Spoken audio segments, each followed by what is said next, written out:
Dios me le bendiga, hermano. Estamos contentos de estar en la casa del Señor esta noche. Vamos a estar en el libro de Esther y con esto terminamos, como estábamos diciendo, la serie de los libertadores. Y luego vamos a los reyes. Amén. En el nombre de Jesús. Comenzando con el rey Saúl. Mi hermano Josué va a comenzar esta serie la semana que viene. Pero hoy vamos a terminar con la serie de los libertadores. Así que vamos a hablar de Esther, la libertadora valiente. Amén. La libertadora valiente. Y es una reseña del libro de Esther. Y como sucede con las reseñas anteriores, pues abarca el libro entero. Pero no podemos cubrir todos los detalles de Esther porque, ¿verdad?, nos tomaría mucho más tiempo. Así que vamos a ir a algunos pedacitos, pero a través del vídeo, que siempre incluye el estudio y otros detallitos que damos aquí y allá, pues vamos a poder tocar bastantes puntos para que usted tenga la idea. Pero es imprescindible que usted haya leído el libro de Esther antes para poder así abundar. Entonces nos podemos enfocar en detalles o preguntas que usted pueda tener. Y así lo hacemos más productivo. Amén. Así que vamos en el nombre de Jesús. Esther tiene 10 capítulos, ¿ok? Y ya usted sabe, cuando hemos estado hablando de los libertadores, ¿verdad? Y de estos héroes, de estos caudillos, de estos ejemplos, usted dirá, bueno, ejemplos en algunas cosas, en otras no. Bueno, como todos nosotros seres humanos, ¿verdad? No somos ejemplos necesariamente en todas las cosas. El único que fue en todas las cosas es el Señor Jesús. Bendito sea Él. Pero eso no quiere decir que por ser humanos no vamos a seguir hacia la meta. Amén. Pero vemos que el Señor utilizó a muchos de ellos en momentos de sus vidas que quizás podríamos decir, oye, como que estaba un poquito verdecito, como que todavía le faltaba madurar más en el Señor, le faltaba confiar más en el Señor, ¿verdad? Entonces eso nos pone a pensar de algún sentir que yo he visto en muchas personas a lo largo de los años, que dicen, un día yo me voy a tragar los vientos. ¿Sabes? ¿Conoce esa expresión? Tragarse los vientos. Quizás aquí los de VIP Club conocen esa expresión. Yo me voy a tragar los vientos en el nombre del Señor. Es como, y yo voy a hacer esto y hacer lo otro. El Señor me hizo un llamado hace un tiempo ya y estoy esperando el día para yo entonces lanzarme. Entonces pasaban los años, ¿verdad? Los años y estaban esperando el día. Inclusive algunas otras personas ya se lo echaban a broma. Decían, porque cuando llegue ese día va a ser una cosa tremenda, y se morían esperando el día y nunca llegaba. Porque la realidad es que, vamos a tomarlo desde el punto de vista personal, quizá la persona estaba esperando estar completamente preparado. ¿Okay? Decían, pues allá Pablo, después que se convirtió, cuando tú sacas cuenta, él estuvo 14 años. Y Pablo ya había estudiado, tuvo 14 años para entonces poder ir al ministerio. Yo, está bien, pero ese es Pablo, o sea, a lo mejor yo le dije, a lo mejor estuvo 14 años desaprendiendo todos los errores y la cultura que había absorbido, y no sé, el tiempo que Dios tuvo para Pablo es el tiempo de Pablo. Pero cuando vamos a estos ejemplos, vemos que Dios utilizaba personas que definitivamente no estaban completamente listos, ¿verdad? Sansón, ¿te acuerdas de Sansón? Barak, Débora, pues no estaban completamente listos. Moisés, y por ahí vamos. O sea, si nos podemos esperar para nosotros estar, según nuestro criterio, estar completamente preparados, pues nunca llega el día de lanzarnos. Amén. En muchas ocasiones también sucede que personas como la que vamos a ver hoy de Esther, como que apareció un momentito en la historia bíblica, tuvo su impacto y ya está.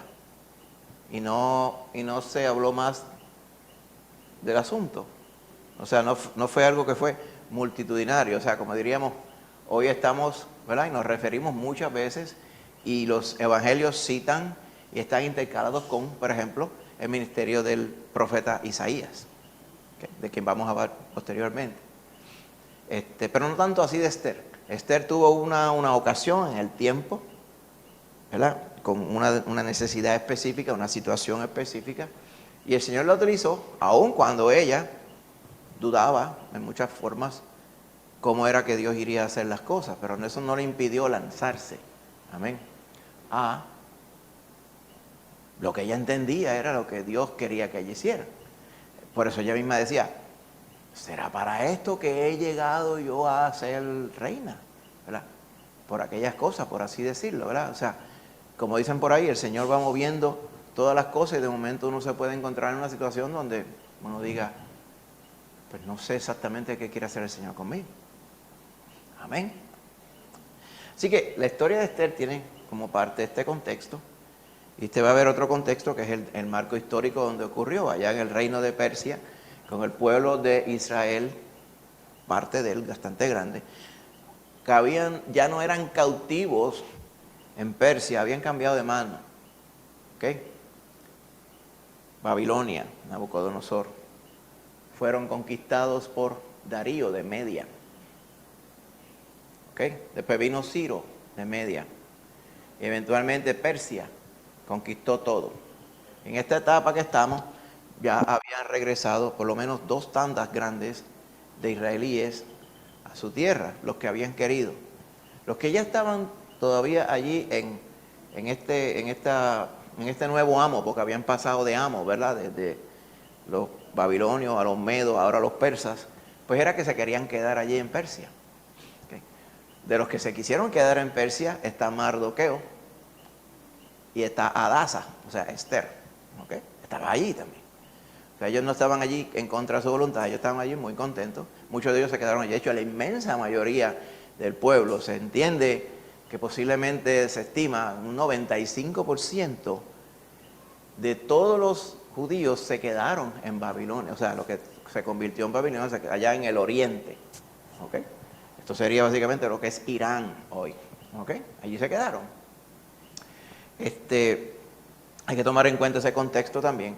Y hay unas idiosincrasias que le suceden por este hecho. O sea, como usted recuerde, lo habrá oído mencionar en el libro de Esther, no se menciona el nombre de Jehová, ¿verdad? Ni se menciona esto o aquello directamente, como que tenga que ver, el Señor está haciendo esto o está haciendo aquello, yo confío aquí o me encomiendo la mano del Señor. No, todo se va haciendo como que, pues, parece que es por aquí que queremos ir, ¿verdad? Ahora, ciertamente el libro es una historia bíblica, pero tiene esas peculiaridades. Muchas personas se han preguntado, ¿y por qué será que en el libro de Esther no se menciona a Jehová?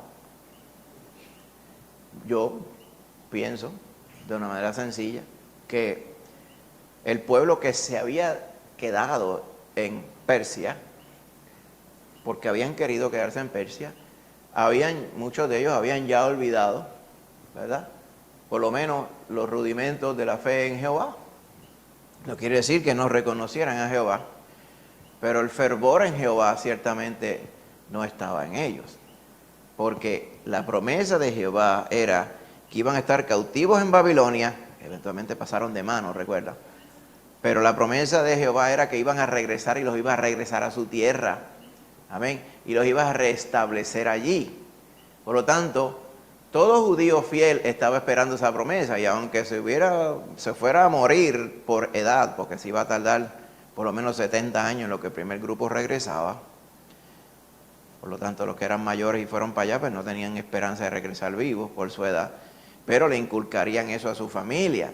Mira, hijo, mira, nieto, cuando Jehová nos va a sacar de aquí, cuando Jehová dé la orden, usted agarre para allá, para la tierra que fluye leche y miel, la tierra que Él le prometió a Abraham. Amén. Allí es que el Señor nos quiere. Él nos puso aquí porque nosotros fuimos desobedientes. ¿Oíste?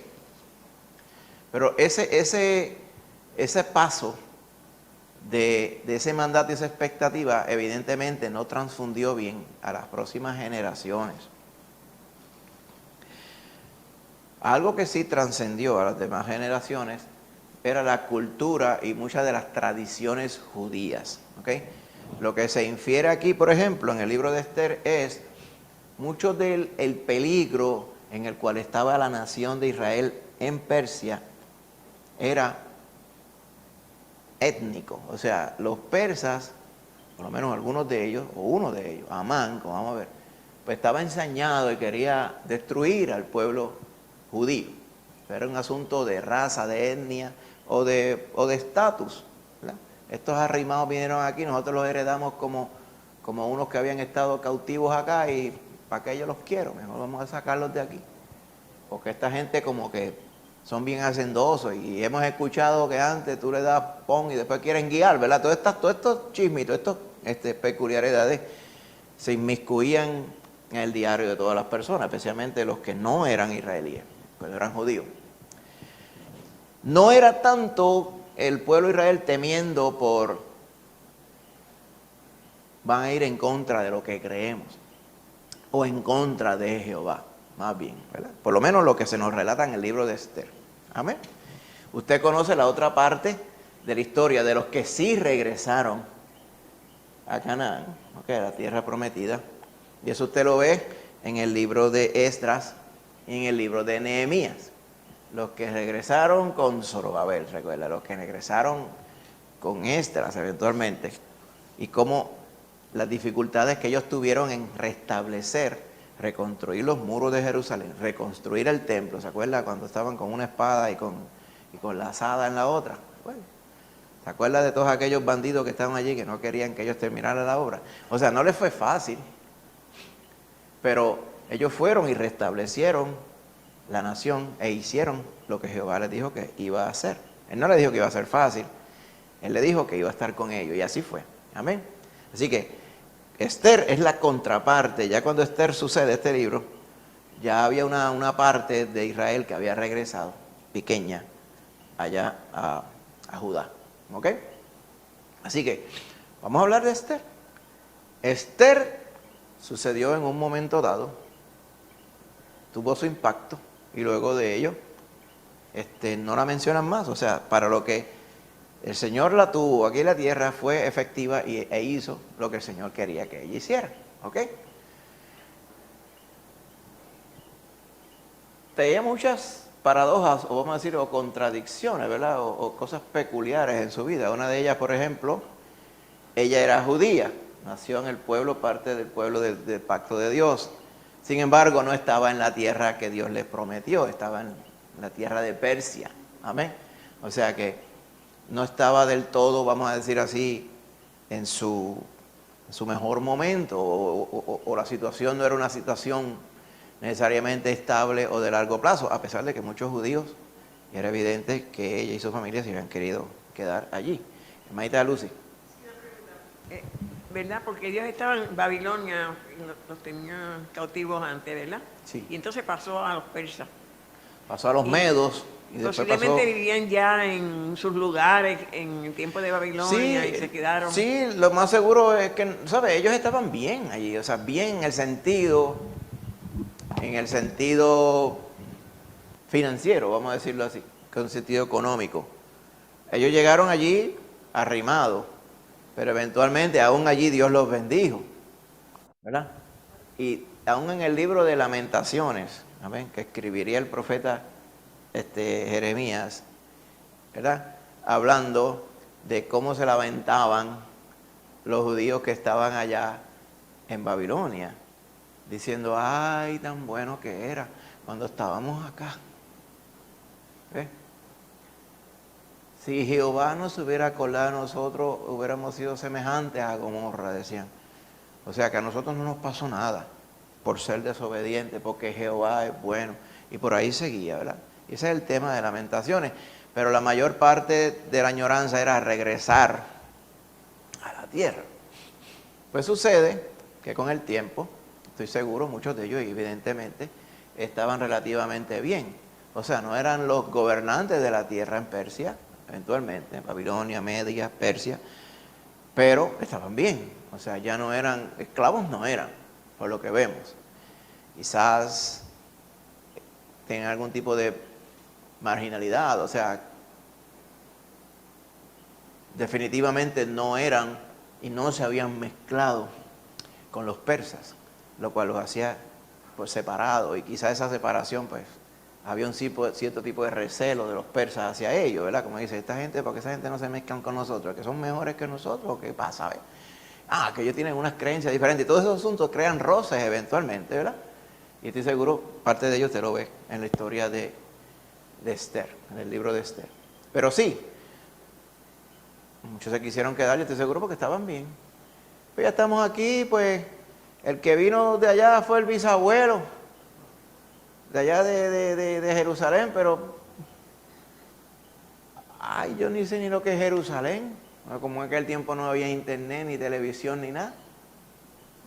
Les podían contar, dice, yo me acuerdo que el abuelo contaba lo bueno que era aquello allí, la tierra. Pero esto está bueno aquí también. Y yo, pues, allá la familia del tatara abuelo salió de Egipto y cayó bien allá, bien chévere en Canaán. Y pues nosotros nos transfirieron para acá y otro éxodo más. Y, pues, pero aquí está bien. Yo creo seguro que esa era la mentalidad de muchos allí. Estaban expatriados y se quedaron expatriados. Eso no sería la única vez, hermano. Más adelante, cuando viene, por ejemplo, el año 70 después de Cristo, si le damos para adelante quizá como 450, 500 años a Esther, y caemos en la época posterior a Cristo Jesús, viene la rebelión de los judíos en el año 67, eventualmente Jerusalén y gran parte de la nación es destruido 3 años después, y muchos, ¿verdad?, fueron esparcidos, se esparcieron por todas las naciones. Esa fue la diáspora que llaman. Eso explotó por todos lados. Entonces cayeron en muchos lugares. Ahí se fueron muchos para lo que sería Rusia eventualmente. Otros se fueron para Egipto, otros se fueron más abajo. Otros se fueron eventualmente a la India, ¿verdad? Entonces usted ve y dice, wow, ¿por qué los judíos están por todos lados? Y uno pensaría que eso fue del holocausto de la Segunda Guerra Mundial para acá, ¿no? Y los que estaban en Alemania, ¿cómo llegaron allí? Y ¿usted ha visto Fiddler on the Roof, esa película? Pues ya habla de judíos que vivían en Rusia. Y entonces estaban hablando de los pogroms, le decían, que eran como unas redadas que hacían los rusos contra los judíos, porque sí, era como un odio étnico que tenían también. Entonces aquel varón cantaba, si yo fuera rico, ¿te acuerdas? Si yo fuera rico. Si no ha visto esa película, véala. Esas son de esas películas decentes, clásicas, ¿verdad? Bonita. La música muy bonita también. El violinista en el tejado, es que le llaman en español, algo así. Pues mire, habla de un pueblo judío que estaba expatriado en Rusia. Y dentro de esa película se reseña, ay, un día volveremos, haremos el Haliyá, que es como digo yo, la peregrinación en reversa hacia la tierra. Después que Israel se estableció en el 1948 como nación, pues hay un programa intenso llamando a todos los judíos del mundo, vengan, regresen a Israel. De hecho, hoy día todavía está bien intenso y muchos han regresado, pero yo creo que esos que han regresado quizás es el 0,5% de todos los judíos que hay en el mundo. ¿Okay? Pero sí está abierto. Si usted tiene un poquito de sangre judía, usted se contacta con ciertas oficinas que hay allá y ellos le dan una ventaja, ¿verdad? Y unos breaks para que usted pueda establecerse allá. Pero es a trabajar como un buey que va, ¿oyó? Sí. Pero tremendo. Hay un programa bien intenso, ¿verdad? De la emigración o repatriación a Israel. Así que Esther salió del anonimato e hizo un impacto bien importante. Vamos a enfocarnos en ello, ¿verdad? Pregunta, ¿verdad?, que uno tiene que ir pensando, ¿verdad? La ponemos aquí para pensar. ¿Crees tú que Dios tiene un plan y propósitos únicos para tu vida? Yo pienso que sí. Ahora, no diga, ay, pero a ese nivel de lo de Esther. No, yo estoy diciendo que sea a nivel de lo de Esther. Es que ¿no cree que el Señor tiene una razón de ser para que usted esté aquí hoy? Cuando digo aquí no es en el templo, sino en la tierra. Usted esté vivo hoy. ¿Cuál es la razón, motivo, circunstancia que podría tener el Señor para tenerla aquí hoy? Aquí en esta tierra. Vaya pensando. Amén. ¿Usted sabe qué pasa también? En estos tiempos que vivimos, se resalta mucho los héroes. ¿Sí? Entonces encima de eso le ponen toda la burundanga esta de Marvel o de DC Comics y toda esta tontería. Entonces usted piensa que un héroe es aquel que, pues, que se traga los vientos, eso mismo, ¿verdad? O que tiene sangre atómica y tonterías como esa.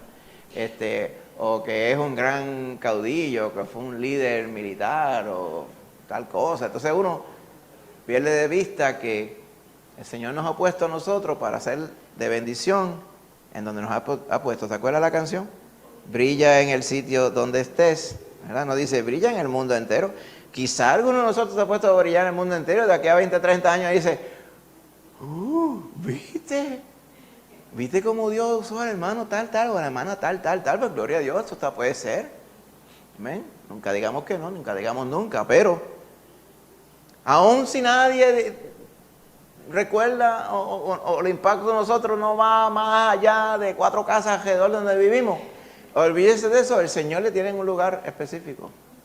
Lo importante es que todo aquel que es de Cristo tiene un propósito, Cristo tiene un propósito contigo. Amén. Bien importante. Y en inglés dirían, ¿is there a defining moment in your life? Pero en español, esta es una de estas preguntas que, ¿verdad? Yo la desmonté completa y la escribí en un español que pudiéramos entender, no un español transliterado americano. ¿Hay algún momento que resuma la mayor parte de tu vida? Si yo te dijera, oye, hermano, yo sé que tú has vivido una larga vida, pero hay un momento de tu vida que me la describa toda de un momento, de un galón. Que te diga, en ese momento, ese era yo. Yo estoy seguro que hay muchos momentos antes de Cristo que usted diga, así era yo. Lo importante es que no diga, y así soy ahora. ¿Ves? No, todas las cosas viejas pasaron. Amén. Ahora en Cristo Jesús. Piense, manita ámbar. Mi vida comenzó cuando el Señor llegó. Exactamente. Exactamente. Ese es el verdadero cumpleaños, amén. Cuando usted vino a Cristo Jesús. Antes de ello ni se acuerde de eso. Solamente acuérdese de aquellos momentos cuando dice, oye, allí estaba obrando el Señor en mi vida. Acuérdese de esos momentos. El gesto no se acuerde. Porque, ¿para qué? Acuérdese de los que el Señor está ahora, amén. Así que, ¿is there a defining moment in your life, my brethren? Vaya pensando. ¿Ok? Se desarrolla la historia durante el periodo persa. ¿Okay? Muchos de Israel regresaron a Palestina, muchos quiere decir el 5% más o menos, para reedificar el templo y organizar todo de nuevo. ¿Okay? Ya es lo que habíamos dicho. Pero la mayoría decidió no regresar, como estábamos diciendo. No obstante, la expectativa de Jehová era que regresaran. Amén. Mire, por ejemplo, Isaías 48:20, vaya allí un momentito. A veces confunde porque usted dice, ¿y por qué Isaías está después de Estel? Si Isaías, ¿verdad? Sucedió como que antes, ¿verdad? ¿Por qué? Pues porque hay libros de la Biblia que no están puestos en el orden cronológico necesariamente. 48:20 dice, salid de Babilonia y huid de entre los caldeos. Los caldeos son los babilonios. Dad nuevas de esto con voz de alegría, publicadlo, llevadlo hasta lo postrero de la tierra y decid, redimió Jehová a Jacob su siervo. El Señor quería comprarlos de entre Babilonia y traerlos de vuelta acá. Amén. Por lo que vemos aquí. Mire Jeremías 58. Busque Jeremías 58 para que usted vea también. Cuando Jeremías estaba aconsejando a Sedequías, el último rey, estamos hablando del último rey, todavía no hemos empezado a hablar del primero, eso es la semana que viene vamos a empezar a hablar del primero, pero el último rey de Judá, el último rey de todos. Jeremías le daba consejo, mira, el rey de Babilonia se va a quedar con todo en esta tierra como quiera. Se va a quedar con todo en esta tierra a las buenas o se va a quedar con todo en esta tierra a las malas. Y tú quieres a las malas. Y tú eres una hormiga peleando contra el zapato que la va a aplastar. ¿Por qué tú no haces lo que Jehová te dice? Ponte sumiso ante Nabucodonosor y te irá bien. Le entró por este oído y le salió por el otro. Más bien castigaba a Jeremías. En una ocasión lo tiraron en un pozo, ¿usted recuerda? En una ocasión la carta que le había escrito Jeremías al varón, el varón la quemó y la cortó y la quemó. O sea, el varón no quería consejo. Sucedió todo lo que sucedió, le sacaron los ojos, mataron a sus hijos y se llevaron toda la familia y el pueblo para Babilonia, a la mala. Jeremías estuvo allí, a Jeremías le dieron la opción, ¿quieres irte a Babilonia o quieres quedarte aquí? Y él se quedó allí. Sufrió 2 desilusiones. Esa, que el pueblo como quiera fue a la mala, y una parte del pueblo que en lugar de quedarse en la tierra se fueron a Egipto. Y él se fue con ellos un tiempo allá también. Pero a Jeremías fue que Dios le dijo, lo que dice aquí en el capítulo 50, verso 8, dice, huid de en medio de Babilonia, lo mismo que le profetizó a través de Isaías, y salid de la tierra de los caldeos y sed como los machos cabríos que van delante del rebaño. Porque yo levanto y hago subir contra Babilonia y reunión de grandes pueblos de la tierra del norte. Desde allí se prepararán contra ella y será tomada. Darío de Media con sus ejércitos eventualmente. ¿Ok? Y usted lee de eso. ¿Dónde usted lee eso? En el libro de Daniel. ¿Se acuerda de Belsasar? Mene, mene, tekel uparsin. Tu reino es quitado y dado a los medos y a los persas, en ese orden. ¿Okay? Así mismo sucedió. Ese mismo día cayó la ciudad. ¿Ok? Darío de Media, el rey Darío. Muy bien, así que no lo hicieron. Y eso tiene nombre, hermano. ¿Cómo se llama eso? Cuando usted no hace algo que Dios quiere que haga. Desobediencia. ¿Y cómo se llama eso? Usted sabe que hay gente que a veces no entiende la definición de pecado. A veces la gente se cree que es que uno tiene 20 opciones o 20.000 opciones y que a veces uno hace 20 cosas que Dios no quería que uno hiciera y que no es pecado, es que como choices that I made. No, usted metió las patas, usted hizo algo mal. ¿Cómo se llama eso? Como usted le decía a los nenes. ¿Y cómo se dice? Pecado. Pues pecado es pecado. La definición de pecado es perder el blanco, fallar el blanco, fallar el tiro, ¿okay? Fallar la meta, descarrilarse. ¿Okay? Esa es la verdadera definición. El pueblo se quedó en Babilonia y no debió haberse quedado en Babilonia, que eventualmente fue Media y eventualmente fue Persia. ¿Verdad? Ya en el tiempo que vamos aquí es Persia. ¿Ok? Esther y Mardoqueo eran de los que se habían quedado en Persia y no parecían interesados con cumplir la profecía. ¿Ok? No se lo tomemos a mal. Allí estaban. ¿Ok? El monarca persa, que se menciona aquí, es Jerjes. Jerjes.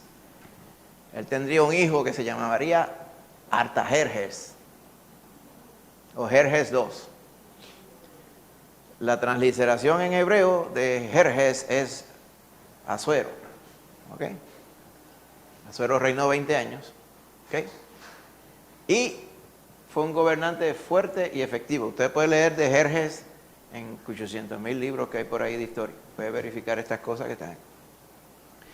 Los eventos de este libro suceden mientras el pueblo había regresado a Israel. Y están más o menos entre Esdras capítulo 6 y Esdras capítulo 7, para que usted tenga una... Si usted lee Esdras y va por esos capítulos, más o menos puede ir viendo el contexto de lo que estaba pasando a los que sí habían regresado. Amén. Así que el libro abarca más o menos 10 años, el libro de Esther. ¿Okay? Desde el tercer año de Asuero hasta el 13º año, ¿verdad? De Asuero, 12º, 13º, dependiendo como usted cuente. Más o menos 10 años de historia. O sea, lo que vemos al principio, cuando Esther, ¿verdad?, va al certamen y es escogida reina, o sea, por lo menos parte del harén de Asuero, eventualmente reina, sucede por ahí al principio de la historia. 10 años después es que viene el desenlace aquel, donde hubo aquella trama para destruir a los judíos. Trama que fue contrarrestada cuando le dieron la potestad a los judíos de defenderse. ¿Ok? ¿Te recuerdas? Conforme a la ley de Media y de Persia, que no puede ser abrogada. ¿Te recuerdas eso, verdad? ¿Dónde usted lee eso? En el libro de Daniel. O sea, había un decreto que se podía destruir a los judíos en tal día. Pues eso no se podía quitar porque no se podía borrar, pero se podía decir a los judíos, judíos, tal día, estos van a meterle mano. Ustedes métanle mano antes. Eso sí se podía hacer. Y así fue lo que hicieron. Eso más adelante, ¿verdad? No vamos a ir al detalle hoy, ¿verdad? Pero así mismo fue que sucedió. ¿Ok? En este libro no se menciona a Dios. Ni de referencia, ni de rebote, ni de indirectamente. ¿Ok? Eso no quiere decir que Dios no esté en el asunto. Pero si usted es como yo, a mí me hubiera gustado que estuviera el nombre de Jehová mencionado aquí. Porque es el que se lleva la gloria, ¿verdad? Pero es de estas cosas raras que no es mencionado. Usted dirá, entonces, ¿por qué está en la Biblia? Bueno, recuerde que nosotros utilizamos el Antiguo Testamento del pueblo judío. En el Antiguo Testamento, en la Torá, ¿verdad? De los judíos está Esther. ¿Ok? Y tiene como digo yo, su autoridad en términos de lo que está redactado aquí. Eventualmente, la celebración de la victoria de los judíos que previnieron la matanza, su propia matanza, se conoce como la fiesta de Purim, hasta estos días. La fiesta de Purim es como un vacilón. Una vez de visita yo estuve por allá y había la fiesta de Purim. Entonces estaba todo el mundo tocando corneta y chillando goma, usted nunca ve eso allá, con boceteo, todas esas cosas. Entonces, papá, entonces ellos se comen unas cosas triangulares así, como si fueran de esas, a veces unos dulces que usted se come en la panadería, la oreja de Amán. Era como un pastry así, entonces como con un jelly colorado adentro, chacho, se lo venden, entonces eso es un vacilón ese día. Entonces usted los puede ver allá, vacilando, y los muchachos, como parece el revolú de las máscaras en Atillo, que ellos están brincando y se caen en la brea de la jiba, pero no se saben por qué se están cayendo. Pues así pasa la impresión que uno le da, porque hace tantos años de esto, ellos simplemente la ven y dicen, wow, qué bien nos fue ese día. ¿Qué día? Pues el día que menciona aquí en el libro de Esther. ¿Has leído Esther? Pero es que eso lo enseñaban en la escuela. Está bien, lo más seguro. ¿Ok? Sucedió realmente. El poder de Dios se ve realmente, ¿verdad? Pero tiene esas peculiaridades que estamos mencionando aquí. No se menciona la ley, no se menciona el sacrificio, no se menciona las ofrendas, no se menciona los profetas, no se menciona nada. Se menciona solamente un pueblo que obviamente, fíjate el contexto y machea el contexto, pues se habían quedado. Y pues que nos va bien y vamos a ir viendo por dónde van las circunstancias y puede ser que nos vaya mejor. Eso no quiere decir que Dios no esté tras bastidores haciendo su voluntad. Figúrese como cuando usted no conocía a Cristo. Habrá momentos que definan su vida, ¿se acuerda? Yo le dije, piense en momentos después de Cristo. Pero hay momentos antes de Cristo, antes que usted viniera a Cristo, que usted puede recordar, y estoy seguro hay muchos. Y usted hace memoria, antes de Cristo usted no se acordaba de esta cosa, pero ahora que está en Cristo, puede recordar y constatar que Dios estaba ese día, salvando el día por usted. Y usted no quedaba nada de él. Yo puedo relatarle un montón, en el caso mío. ¿Por qué? Porque ya el Señor ya sabía que usted iba a ser su hijo, su hija, y ya lo venía llevando. ¿Amén? Pues vea este libro, vea a Esther y vea a Mardoqueo como precisamente eso, ¿verdad? Que venían como de una tradición donde hay alguien que vela con nosotros, ¿verdad? Pero no necesariamente tienen una relación con él. Pero Dios tenía una promesa con ese pueblo en colectivo. La promesa principal, lo que Dios quería era que regresaran a la tierra. Pero Dios no iba a abandonar aún a aquellos que se enajenaron de él y se quedaron allá en Persia en este tiempo, ¿verdad? En el nombre de Jesús. Muy bien. No se menciona la oración en el libro, se menciona el ayuno. Pero usted no los ve a ellos orando, déjeme orar como Gedeón, déjeme orar como Elías. Elías oró para que no lloviera, ¿verdad? Gedeón pidió confirmación 2 veces y todo ello, ¿verdad? Pero aquí no se menciona, ¿ok? Por esta razón específica, ¿ok? No tenían necesariamente una conciencia espiritual, pero estoy seguro de que estaban seguros de que Dios estaba en el asunto y los iba a bendecir. Majita Rosana. Lo que me llama la atención es que Mardoqueo no se inclinaba ante Amán cuando salía, y eso me hizo pensar que quizás él, según su ley, lo que yo pensé fue que solamente se inclinaba ante Jehová, fue lo que yo pensé. Es posible, sí. No ante ningún otro ser humano. Podría ser, exactamente, exactamente.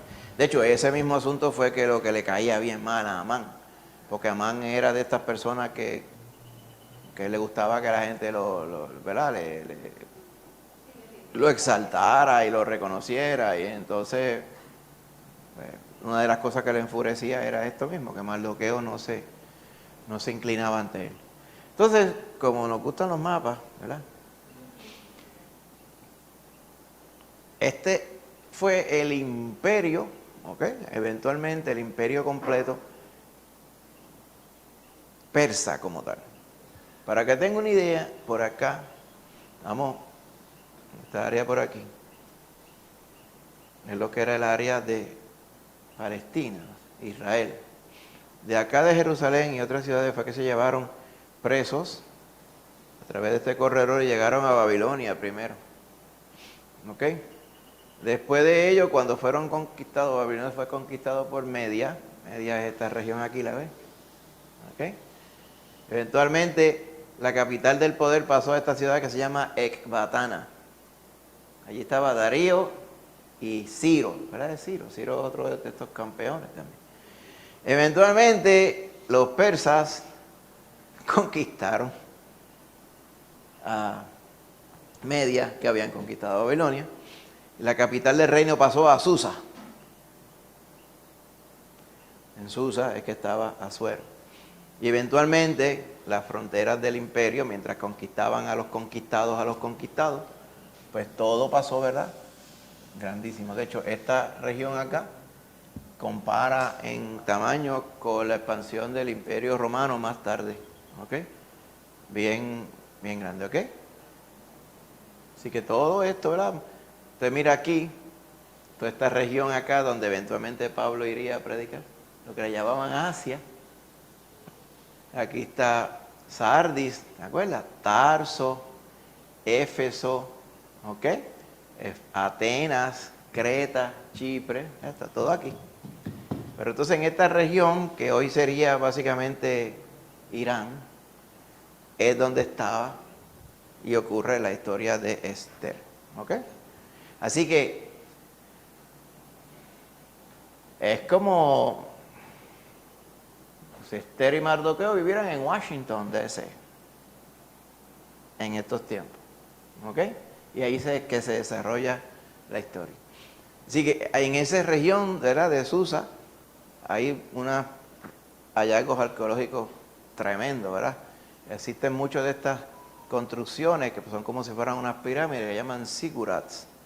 Se cree que la torre de Babel, la susodicha torre de Babel, era un zigurat. Así también era como una pirámide con escalera, ¿verdad?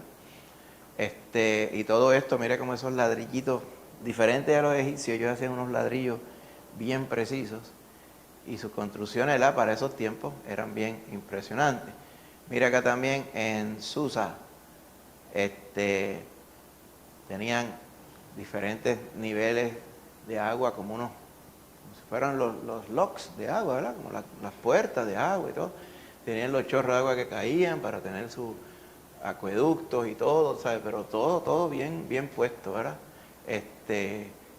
Y todo ello es la ciudad antigua de Susa. Era la capital del imperio, bien poderoso en aquellos tiempos. Por eso dice, ese Asuero, que reinó desde la India hasta Etiopía, sobre 27 provincias. Etiopía, hasta lo que es la India hoy, ¿okay? Por allá. ¿No lo ve aquí? Es la parte de la India por allá. Así que ese Asuero y Esther es que vamos a estar hablando. Vamos a ver el nombre de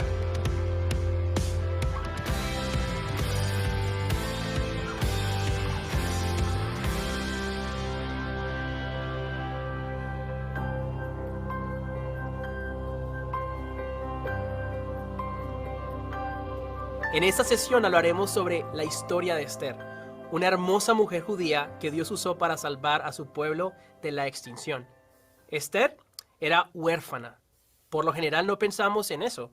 La famosa reina Esther era una huérfana adoptada y criada por un primo mayor llamado Mardoqueo.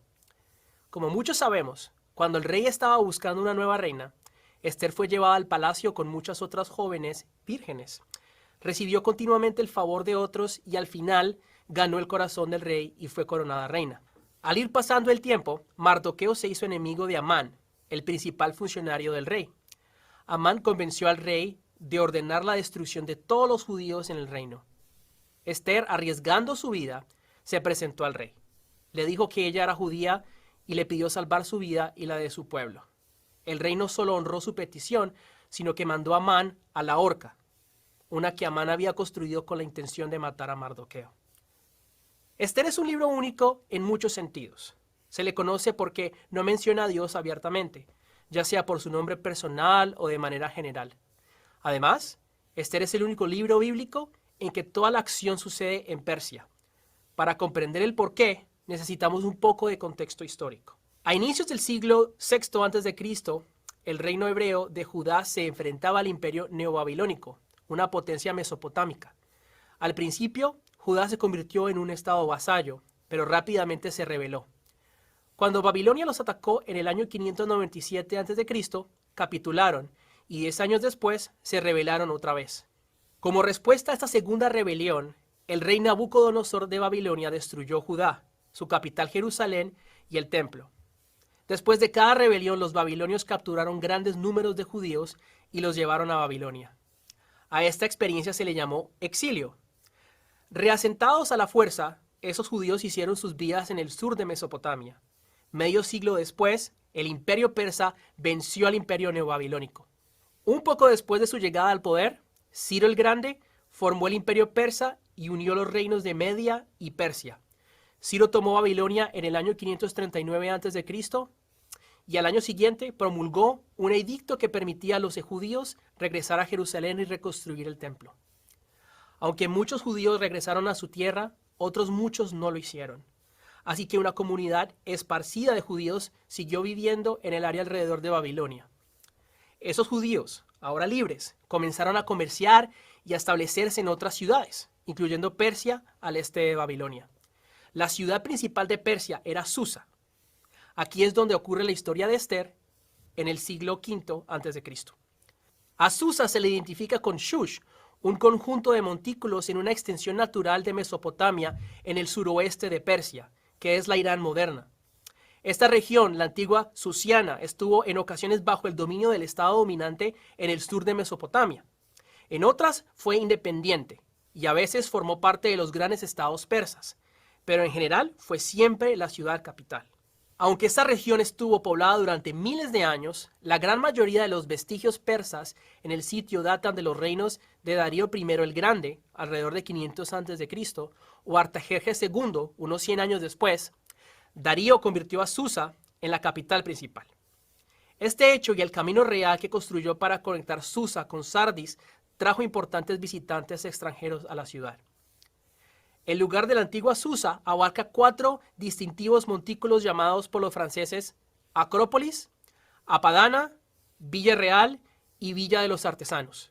La Acrópolis, como sugiere el nombre, es el más alto, con restos arqueológicos estratificados de 25 metros de profundidad. La ocupación más temprana y la gran parte de descubrimientos elamitas estaban ahí, e incluían el Código de Hammurabi y otros tesoros saqueados de Mesopotamia. Al norte de la Acrópolis, Darío I creó la Apadana, un gran edificio que remodeló la ciudad. Construyó una enorme plataforma de grava de 13 hectáreas sobre la que edificó un palacio. El palacio consistía en una zona residencial en el sur, con un centro de gobierno y sala de audiencias, llamada Apadana, en el norte. Los arqueólogos descubrieron una inscripción en sus cimientos escrita en 3 idiomas en que Darío describe el uso de materiales y trabajadores de su vasto imperio para la construcción del edificio. Este impresionante complejo es el escenario de la historia de Esther durante el reino del sucesor de Darío, Jerjes I. Después de su fracaso militar contra Grecia, Jerjes regresó a Susa. Una puerta monumental, descubierta en los 70 al este del complejo del palacio, contiene inscripciones sobre Jerjes, pero atribuyen su construcción a Darío. La inscripción implica que Jerjes continuó usando dicho complejo. Ya que la entrada es el único acceso conocido al palacio, es tentador asociarla con la puerta del rey, donde se sentaba Mardoqueo. Los cuartos residenciales serían el palacio del rey de la historia. Entre los muros externos, esta estructura tenía una serie de patios internos alineados de este a oeste. El primero servía como un patio de entrada y podía ser el patio exterior de la casa real mencionado en Esther 6:4. El tercer patio da acceso a lo que parecen ser las habitaciones reales y por lo tanto el patio interior, donde una nerviosa Esther se acercó sin invitación al rey. Las columnas en sí mismas mostraban postes acanalados sobre bases cuadradas, con capiteles en lo más alto en la forma de torsos de toros haciendo frente en direcciones opuestas. Se elevaban casi 20 metros, algo sin comparación en el mundo antiguo. Todo en el palacio, la residencia y la apadana se decoraron exclusivamente con ladrillos glaciados mostrando animales míticos y figuras de los inmortales, las tropas y guardias élites del rey. Las partes reales de la ciudad, que consistían de Acrópolis, la apadana y el montículo de la Villa Real, estaban dentro de un impresionante muro. Un canal que desviaron del río Carqué al oeste corría por los lados norte y este del recinto real, separándolo de la ciudad baja y no fortificada del este, conocida como el Cuarto Montículo o el Valle de los Artesanos. Estas partes distintivas de la ciudad se observan en el texto de Esther, donde Susa capital pueden referirse a la sección real amurallada, mientras que Susa, sin más explicación, puede indicar la ciudad baja. La importancia de la ciudad de Susa terminó con las conquistas de Alejandro Magno, aunque la ciudad continuó en existencia y fue próspera bajo el dominio helénico, parto, sasánido e islámico. Finalmente fue abandonada en el siglo XIII. Sin embargo, Susa ha sido y continúa siendo un lugar de peregrinaje para judíos, cristianos, musulmanes y mandeanos, que veneran una estructura medieval, ahora dentro de una mezquita y considerada ser la tumba del profeta Daniel. Aunque se conoce de la tumba de Daniel desde el siglo VII después de Cristo, Susa no tiene ningún santuario asociado con la reina Esther. Es fácil leer esta historia con nuestra mente moderna y pensar, ¿y qué? Una reina tuvo que hablar con el rey para que no muriera una raza entera de personas. Una petición sencilla. Lo que complica la trama es que Amán ya había pintado a los judíos como enemigos del rey y una amenaza a su reino. El castigo por acercarse al rey sin haber sido llamado era la muerte. Y Esther arriesgó su vida para salvar a su pueblo, el pueblo de Dios del que vendría el Mesías. Un momento crucial. En cierto modo, hoy todos somos como Esther, buscando arrebatar de las manos de la muerte a los que han sido decretados a destrucción. Nosotros también debemos salir de nuestra zona de comodidad y contar a otros de Jesús, el Rey de Reyes, que los puede librar de esa sentencia de muerte. De este lado del mundo, no es necesario arriesgar nuestras vidas como Esther, pero es igual de urgente. Somos el pueblo elegido de Dios para esta hora.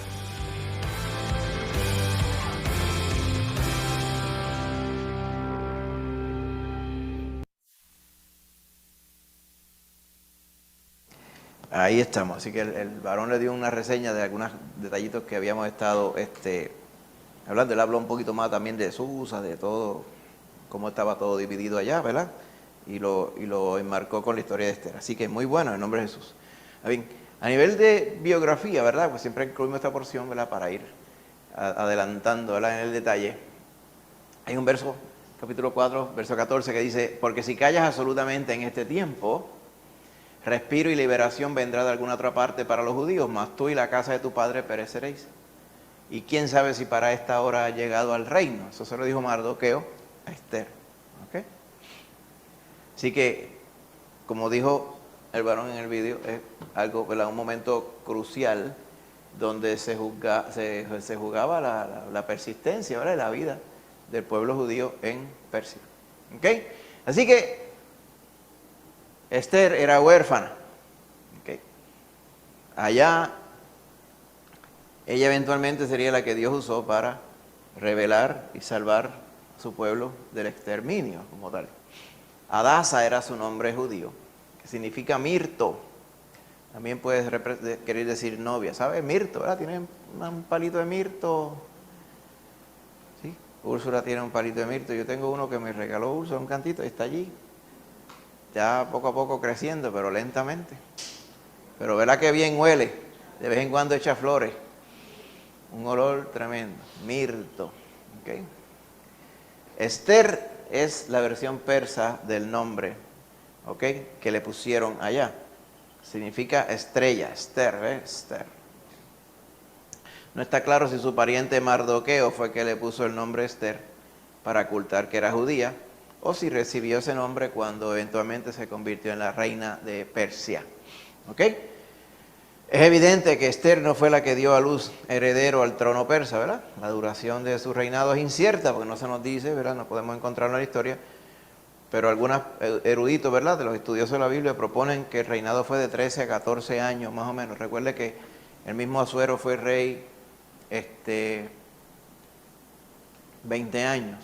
La historia comienza en el año 13, en el año 3, quedarían 17 años de reinado. Pues se entiende que quizá el reinado de Esther abarcó por lo menos 13 a 14 años de ellos. ¿Ok? Muy bien. Pues para que usted tenga una idea, ¿verdad? Cuando el varón mencionó las invasiones de Nabucodonosor a Judá, años 600, 597, 586 fue la última donde entonces él liquidó el pueblo restante y se llevó cautivo a Babilonia. En el contexto también, dentro de todo ello, ocurre el ministerio de Ezequiel y las visiones de Ezequiel. La destrucción de Jerusalén, la última instancia de Nabucodonosor. Y Jeremías eventualmente se fue con el resto del pueblo que se quiso quedar en Israel, que no fueron llevados a Babilonia. O sea, lo indeseable desde el punto de vista militar, lo dejaron allí, ¿sabes? Perdóname, los viejitos, los viudas, los enfermos, aquí y allá, pues ¿para qué yo me voy a llevar eso? Dirían, pues ahí lo dejaron allí. Y se los dejaron, ¿verdad? Como con un líder espiritual, se los dejaron encargados a Jeremías. Entonces ellos, a la cañona, se quisieron ir para Egipto y pues Jeremías se fue con ellos para allá. No porque él quería, sino porque él tenía compromiso con ellos, ¿verdad? Y usted sabe el resto, ¿verdad?, de todos los gobernantes que hemos estado mencionando: Nabonido, Nabucodonosor, después vino Nabonido, después Ciro, el edicto de Ciro, después viene Darío, eventualmente, que unifica el imperio. Se fue el tiempo, ¿verdad?, poco antes del tiempo de Asuero. ¿Okay? Poco después del tiempo que vemos aquí, más o menos en el tiempo en que está ocurriendo la historia de Esther, suceden las profecías de Ageo y Zacarías. ¿Ok? Un poco después se dedicaría al segundo templo como tal. Y estaba sucediendo para ese entonces que entonces se establece la República Romana, para que usted vea, ya estaba cociéndose el próximo imperio para ese tiempo. ¿Ok? Ya en el libro de Esther, pues está Jerjes, ¿verdad?, que vemos aquí, Asuero. Esther se convierte en reina. Estaba ocurriendo la edad helénica como tal, el helenismo, o sea, el arte griego. ¿Ok? Más adelante tendríamos el ministerio de Malaquías. Fue el último que escribió en el Antiguo Testamento. ¿Ok? Y por ahí más o menos es que Esdras lleva a los judíos exiliados a Jerusalén. Está en ese regreso por allí, como usted puede ver, ¿verdad? Algunos habían regresado antes de Esdras. Para el tiempo de Esther, pues ya había muchos que estaban allá en Judea. ¿Ok? Y otros detallitos más, ¿verdad? Pero para avanzar, vamos a ver aquí. Así que, ¿por qué conocemos a Esther? ¿Verdad? Se nos menciona que era una joven hermosa, era huérfana, exiliada allá en Susa, y que quien la adoptó al ser huérfana fue su pariente Mardoqueo, que se le llama primo por el asunto familiar, ¿verdad? Fue seleccionada para formar parte del harén persa. Obviamente Mardoqueo tenía unas conexiones y la puso como candidata. No piense que ella era la única esposa de Asuero, porque en aquel tiempo los reyes tenían un harén. Un harén era una colección de esposas. Ella llegó a ser la reina, en sustitución de la reina que se le reveló antes, ¿verdad? Pero como dice la historia, no necesariamente fue la madre de el próximo rey, sino que llegó a ser una de las, o la favorita, por así decirlo, con la influencia que tenía sobre Asuero. Así que eventualmente el rey la convirtió en su rey. ¿Ok? Y se nos menciona a este varón, Amán, ¿verdad? Usted lo ve, se le ve que era malo, lo ve ahí retratado, lo ponen bien, así bien dibujado. Era uno de los funcionarios principales allá de Asuero. ¿Ok? Le tenía un celo y un odio a Mardoqueo por razones que más o menos usted ve obvias en el contexto étnico, pero también por lo que estaba mencionando Rosana. Mardoqueo no le lamía el ojo a Amán como le gustaba, ¿verdad? Y ellos por ahí Amán pensaba que merecía ser, ¿verdad? Ser honrado. Mardoqueo no pensaba eso y eso llevaba a todo este asunto. Eventualmente engaña al rey como un asunto de poca importancia y resulta ser que lo que firmó el rey fue un decreto para el exterminio de los judíos, y como esas leyes no se podían revocar, ¿okay? Mardoqueo se entera, y entonces estando ella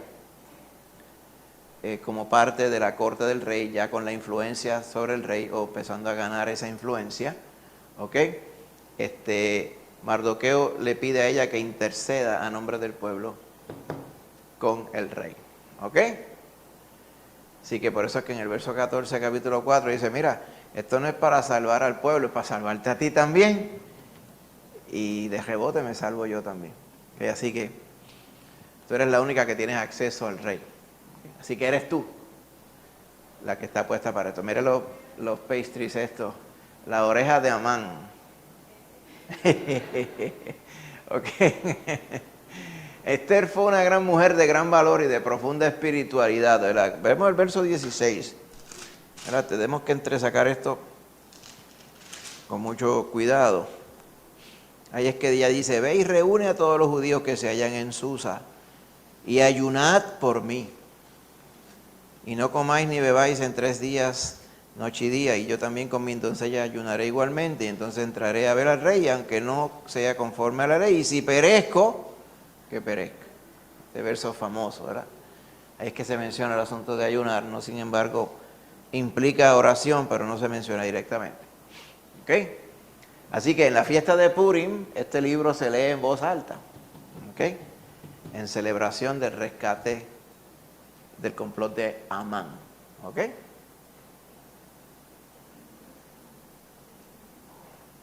Ahí vamos. Bueno, vamos a ir a las partes para poder leer la palabra del Señor, entonces vamos a la discusión. ¿Algún voluntario para leer Esther 4, 6 al 9 en el nombre de Jesús? Amén.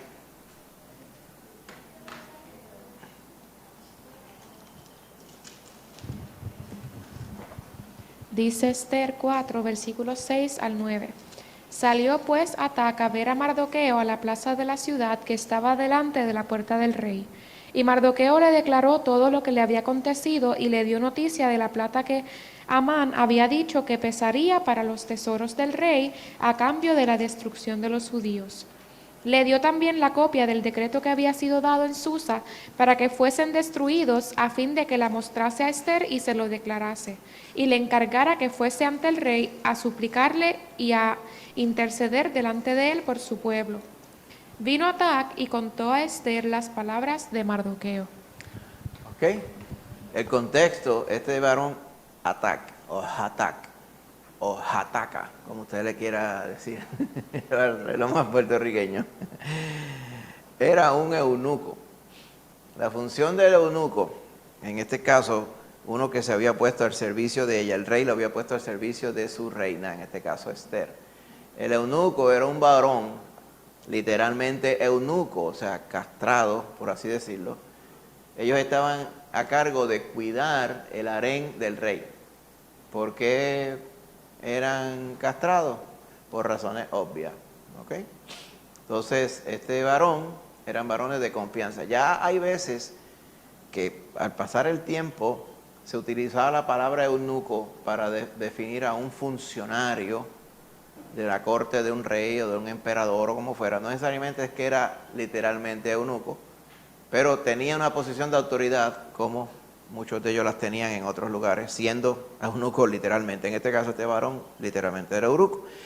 Ella llama a este varón, que estaba puesto al servicio de ella, y lo mandó donde Mardoqueo. ¿Por qué lo mandó donde Mardoqueo? Porque anteriormente, ¿verdad? Amán, en el capítulo 3, ya cuando había pasado el asunto de Esther siendo proclamada reina, o sea, todo este certamen de Miss Universe sucede antes, ¿ok? Sucede antes. Capítulo 1, capítulo 2, no es parte central de la historia, ¿ok? Pero básicamente Mardoqueo, pues, acomodó, ¿verdad? Porque él tenía cierta influencia con la corte del rey, ¿verdad? Entraba y salía por la puerta cerca del rey, o sea, tenía cierta influencia, pues la propuso y por la providencia de Dios, ella llegó a ser favorecida y eventualmente el rey la prefirió y la convirtió en su esposa. Eso se nos narra en el capítulo 2. Eventualmente Mardoqueo descubre una conspiración contra Asuero, los delata, ¿verdad? Y evita que maten a Asuero, pero Asuero no se da por entendido porque nunca le dijeron esa parte de la historia. Eso se queda como en remojo hasta más adelante en el libro. Amán entonces, ¿verdad? Porque odiaba a los judíos, odiaba a Mardoqueo, todos ellos, pues dijo, vamos a eliminar a los judíos, y toma de bobo al rey y lo hace firmar un decreto, ¿ok? Para cierto año, cierto día, cierto mes específico, ¿verdad? Ese día se autorizaba a todos los ciudadanos a matar al judío más cercano, ¿verdad? Por así decirlo. Y eso, pues, Esther no se enteró de eso, siendo la reina. Todo eso salió a la calle y eso se lo anunciaron a los no judíos, para que los que fueran judíos, pues, estuvieran desprevenidos. Pero Mardoqueo se enteró, ¿ok? Todo lo que se había hecho y rasgó sus vestidos, dice, se vistió de cilicio y de ceniza, ¿ok? Y vino hasta delante de la puerta del rey, porque no se podía pasar adentro vestido de cilicio, y se sentó allí. Entonces desde allí parece que se lo dijeron a Esther, y dijeron, mira Esther, Mardoqueo está tirado allí, hecho un tráfala, tirado allá afuera, y está que no come ni bebe ni nada, y está bien triste allí. Y ella diría, pero ¿y qué es eso? ¿Y qué será lo que está pasando? ¿Qué está pasando? ¿Ok? Igualmente estaban los judíos en toda la provincia cuando se enteraron de esto, ¿verdad?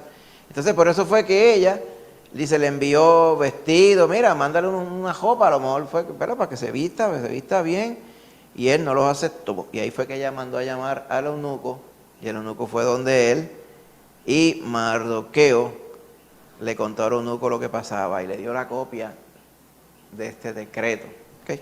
Se le dio a Esther, y le pidió a través de este varón que ella viniera y intercediera, ¿ok? Ante Asuero. Y Atac vino y le contó las palabras de Mardoqueo. Amén. Pregunta. Vemos aquí que esta mujer iría, ¿verdad? Necesitaría hacer una obra valiente en un lugar peligroso como esta, ¿verdad? Pero más allá de Esther, ejemplos que uno conozca de actos de valentía en lugares peligrosos. Misionero en Afganistán, exactamente. Misionero en diferentes lugares. Todos estos varones que fueron misioneros a China. Porque ahora la China, pues, vamos a decir así, va cualquiera, pero en los tiempos allá en el siglo XIX o antes, ir a la China, primero sin saber casi chino y sin haber nadie que te ayude, ir a romper el camino, como dirían, está fuerte, estaba difícil, retante. Estas personas eran personas de valentía. ¿Y qué piensa del que nos redimió de toda maldición también? Que vino lo suyo y los suyos no querían saber de él. Amén. Pero eso no impidió hacer lo que él tenía que hacer. Amén. En el nombre de Jesús. Y a través de la historia secular también hay muchas personas que han estado y han hecho lo correcto en el momento correcto, ¿verdad? Enmarcado con la trama de los judíos. Todas estas historias de redención y de protección de judíos durante la Segunda Guerra Mundial, ¿verdad? ¿Se acuerda la película Schindler's List? ¿Se acuerda la historia de El Aposento allá, de Corrie ten Boom y otros muchos más, ¿verdad? Muchos de ellos, estas son historias reales, personas que arriesgaron la vida por salvar a lo que toda su familia y todos sus compatriotas consideraban como subhumanos, para que usted vea. Y ellos difirieron de ellos y se pusieron en la brecha. O sea, personas comunes y corrientes, ¿verdad? Y hay historias exitosas. Hay otras veces que lo hicieron, muchos de ellos, y los capturaron, los delataron y los capturaron y pagaron con su vida por estas cosas, ¿ok? Pero decidieron hacer lo que había que hacer en el momento preciso. Amén. Los profetas, el mismo Señor Jesús decía, mira Jerusalén, Jerusalén, que matas a tus profetas. Y el mismo los judíos decía, ¿a quién de los profetas no mataron vuestros padres? Se nos dice tradicionalmente que a Isaías lo mataron y a muchos otros profetas más. ¿Ok? Al profeta Zacarías, no el que escribió el libro, sino otro, se llamó Zacarías, lo mataron también. Dice, entre la entrada y el altar. ¿Por qué? Porque predicaba la voluntad de Dios y el pueblo no quería escuchar la voluntad de él. Así que, definitivamente, el tono de esta pregunta estriba en eso mismo, ¿verdad? Acuérdese que no piensen que son cosas que usted va a mover la humanidad de la mitad de la tierra hacia la otra mitad de la tierra, ¿verdad? Porque usted va a hacer algo apoteósico y trascendental que impacta 3.5 billones de personas en este mundo, pero si nos vamos, ¿verdad?, a nuestro nivel, el Señor nos ha puesto para que nosotros hagamos una función. Ahí usted está aquí, en esta vida, como nos dice, usted tiene un propósito, Dios tiene un propósito con usted. Amén. Muchas personas dicen, pero es que posiblemente, pues yo vaya a ir por la vida, yo no voy a ser, ¿verdad?, la última Coca-Cola del desierto. Es que usted no tiene que ser últimas Coca-Cola de nada. Lo que usted tiene que hacer es serle fiel al Señor, hacer su voluntad, y el Señor va a cumplir su propósito en usted. Amén. En nombre de Jesús.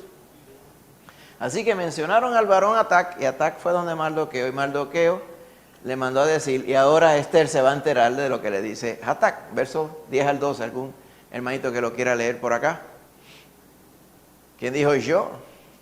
Manita Rosana. Amén. Esther 4, 10 al 12, ¿cómo dice? Entonces Esther dijo a Atac que le dijese a Mardoqueo, todos los siervos del rey y el pueblo de las provincias del rey saben que cualquier hombre o mujer que entre en el patio interior para ver al rey sin ser llamado, una sola ley hay respecto a él, ha de morir, salvo aquel a quien el rey extendiera el cetro de oro, el cual vivirá. Y yo no he sido llamada para ver al rey estos 30 días. Y dijeron a Mardoqueo las palabras de Esther. Pues Esther le dijo, está difícil. Está difícil porque es que uno no puede ir ver al rey cuando uno le da la gana. El rey tiene que llamar a uno, porque hay una ley que dice que si uno se mete de presentado, por así decirlo, a ver al rey sin haber sido llamado, muere. Aunque no vaya a ir a atentar contra la vida del rey. Es porque esa era la ley en Persia. El rey no tenía sorpresas ninguna. Y usted, no sé si ha leído los libros, a veces, si usted se acuerda de Nehemías, que Nehemías delante del rey estaba secándose las lágrimas, estaba triste así, y era copero del rey, ¿se acuerda? Copero era el que probaba la comida y le servía la comida y el vino y todo. Él estaba sentado al lado del rey, el rey lo veía, o sea, era de suprema confianza en este varón. Y lo ve triste. Y el rey, como lo amaba, le pregunta, ¿qué te pasa? ¿Por qué estás triste? Eso es bien siglo XXI, pero eso no era lo usual en aquellos tiempos. Nadie tenía derecho a causarle tristeza ni a llevarle problemas al rey. No, no. El rey era para tenerlo efervescente, contento en todo momento. ¿Ok? Tú no podías ir a llevarle problemas al rey. El rey no estaba para eso. Así que el copero tenía que estar. Rey, ¿cómo está hoy? El día está hoy bien bonito, aunque no lo estuviera. Y hoy estoy tan contento, aunque se estuviera muriendo por dentro. Y tal cosa, ¿verdad? Y si tuviera problemas familiares, problemas acá, el problema que tenía Nehemías, ¿cuál era? Que se enteró del desastre, de la situación, cómo estaba allá en Jerusalén e Israel. Y eso le rajó el corazón, y él no lo pudo disimular. Cuando el rey le pregunta,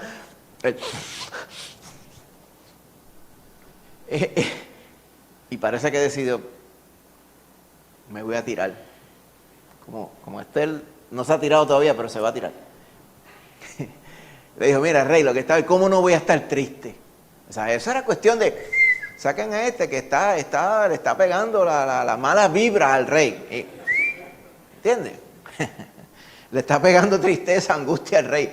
¿Para qué el rey se tiene que angustiar por aquel pueblo de por allá que él nunca ha ido, aquella gente por allá, por algo que están acá presos? Buenos no eran. Olvídate de eso, diría la gente de aquel entonces. Pero el rey, Nehemías conocía el corazón del rey. Y el rey le tocó el corazón y le permitió ir allá. Y le dio permiso, y le dio carta, y lo empoderó para ir. ¿Ves? Nehemías se tiró. Aquí nadie podía entrar a ver a Asuero, a menos que Asuero lo hubiera llamado. Y Esther mandó a decirle a Mardoqueo, mire, lo que pasa es que a mí no me han llamado para ver al rey estos 30 días. ¿Ok? Así que yo no puedo ir allí por mi cuenta, por presentar. Y dijeron a Mardoqueo las palabras de Esther. ¿Ok? Esa respuesta de Esther a Mardoqueo, lo que tiene por detrás es, en puertorriqueño, dice, ¿tú sabes lo que tú me estás pidiendo? ¿Tú te das cuenta? ¿Tú has caído en cuenta de lo que me estás pidiendo? ¿Ok? Entonces vamos a poner nosotros en el lugar de Esther, ¿verdad? Si nosotros le dirigimos al Señor, yo a mí, ¿verdad? Como dijo Moisés, a mí es que tú me hablas. Entonces aseguró Jehová que no había más nadie allí. Fue él y fue a mirar la zarza ardiendo. Y Jehová le estaba hablando a él. El caso nuestro. ¿Cómo nosotros podemos estar seguros? Lo primero es, para dar un poquito de rewind, ¿verdad? ¿Cómo nosotros podemos estar conscientes que Dios nos pide cosas? Lo primero que hay que hacer es hablar con Él, amén. Porque podemos ir a la palabra. Y en la palabra vemos cosas específicas, pero son cosas específicas que muchas veces implican a personajes específicos de la Biblia. Nosotros no somos personajes de la Biblia. Pero la palabra del Señor tiene muchas voluntades de Jehová generales para nosotros. Que seamos fieles, que seamos santos, amén, y muchas otras cosas más. Pero, ¿se acuerda cuando estuvimos hablando? ¿Cómo podemos saber nosotros la voluntad de Dios? ¿Cómo yo puedo saber la voluntad de Dios para mí? Para mí. ¿Ok? ¿Cómo? Claro. Orando. Él pone el deseo y el compromiso en uno. Amén. Si tuviéramos dudas y necesitamos verificar, pues ahí vimos a Gedeón. ¿Te acuerdas de Gedeón? Él quiso estar bien seguro. Pero Gedeón lo hizo para confirmar lo que ya Jehová le había dicho. O sea que hay que tener una relación personal con el Señor. Amén. Ahí nosotros podemos saber, en específico, cuál es el plan que Dios tiene específicamente para la vida de nosotros. Ámbar.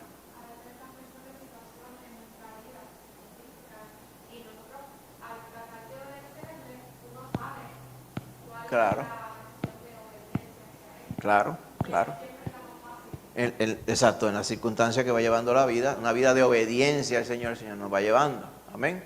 Recuérdese que por sobre todas las cosas, no necesariamente yo quiero decir que es que el Señor diga, pues, mira, mijo, yo te voy a llevar a Kamchatka. ¿Sabes dónde está Kamchatka? El último cantito allá de lo que era la Unión Soviética, por allá abajo, que no hay ni oxígeno, que lo que hay es hielo más para allá arriba, a Kamchatka, por allá, ¿sabes? Que usted da un brinco y cae en Alaska. Pues yo te voy a enviar para allá. O sea, puede ser que el Señor le quiera enviar para allá, más para allá de Siberia. Siberia es tropical al lado de ese sitio.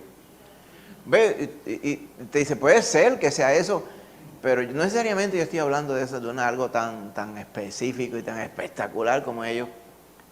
Con ser fiel al Señor, podemos ir caminando en su camino. Y Él nos va mostrando y Él nos va llevando. La clave aquí es caminar en el camino que el Señor nos pone, no es nuestro, ¿ves? Porque a veces uno es medio agayupa, esas cosas. Entonces quiere ir, dame acá, déjame a mí, ¿ves? Entonces en el déjame a mí, que uno tiene que ser bien cauteloso, uno tiene que siempre estar pendiente por donde es que el Señor quiere llevar a uno. Y eso, como estamos diciendo, ese convencimiento, esa convicción viene cuando estamos en oración y el Señor nos habla. Mamita Rosana. Claro, el Espíritu Santo es el que nos va, uno puede compararlo con con un autopilot, pero es que nosotros no estamos en autopilot. Nosotros estamos siendo guiados por el Espíritu Santo. Nosotros podemos apagar el Espíritu Santo, bueno, sí, como si fuera el cruise control. Porque el cruise control solamente da para adelante, no da para los lados. A pesar de que hay unos cajos ahora que, ¿verdad? Pero se equivocan y chocan. Eso es otro cuento. Nosotros nos ha tocado ser guiados por el Espíritu Santo de Dios.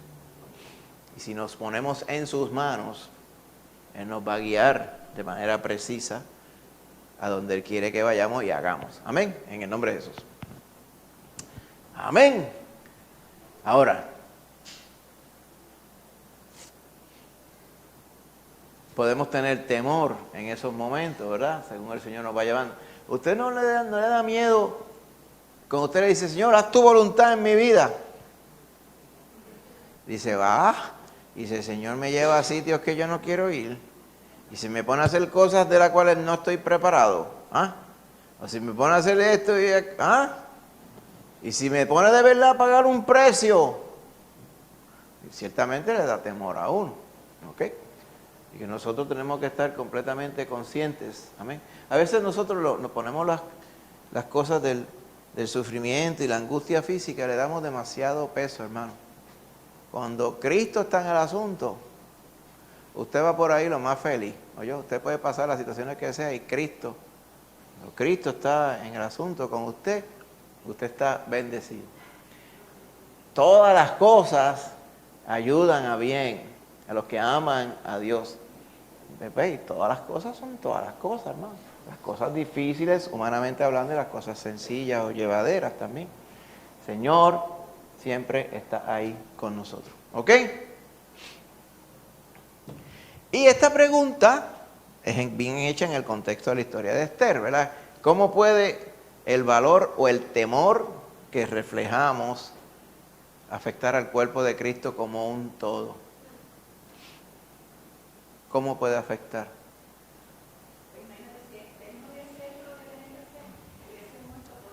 Exacto. En el caso de la historia de Esther era crítico. Y muchos han dicho, la que nos podía ayudar no nos ayudó y se amantequilló. Si esa que tenía acceso al rey no hizo nada, pues, ¿qué va a ser un infeliz? Como yo diría que vivía en la provincia por allá, que llegaba a la India, porque el decreto llegaba hasta la India por allá. ¿Ok? ¿Qué va a pasar? Y nosotros somos el ejemplo para un montón de hermanos, incluyendo no solamente estos hermanos que vemos aquí, otros hermanos más. Acuérdense, usted siempre está en la mira del reality show cristiano. ¿Ok? Siempre está ahí, todo el mundo está mirando. A veces usted se considera y dice, ay, Señor, es que a veces en las cosas tuyas, yo como que me gustaría ser más firme. esto aquí, y a la misma vez usted es el ejemplazo a un montón de otros más. Usted sabe quizá uno que otro y otros que ni lo sabe y a lo mejor ni se enterará. Así que por eso es que decimos, cuando estamos en la vida en Cristo, ¿verdad? No que no pensemos en nosotros y Cristo, sino pensemos más bien los otros a quienes nosotros estamos siendo ejemplo, la dependencia que ellos tienen de nuestro ejemplo, ¿verdad? Y eso nos pone a nosotros la carga de vida, ¿verdad? En cada uno de nosotros. ¿Verdad? Nunca piense que usted está solo y nadie lo está viendo. Créame que a los creyentes siempre están en la mira, siempre le están chillando los oídos, ya como dicen por ahí. Vamos a la última porción. Capítulo 4, versos 13 al 17. Pues Esther estaba tirando la toalla, al parecer. Vamos a ver lo que dice los versos 13 al 17. ¿Algún hermanito o hermanita valiente que lo quiera leer con el micrófono? ¿Quién dijo yo? Ajá, Lorimar. Muy bien.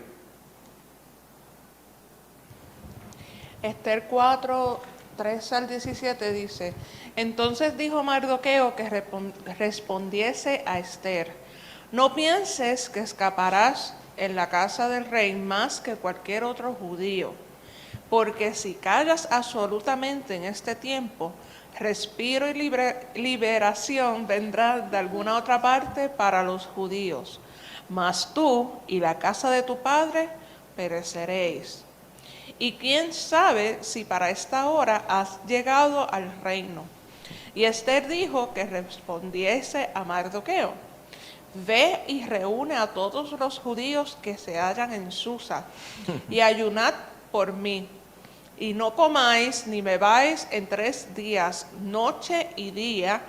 Yo también con mis doncellas ayunaré igualmente.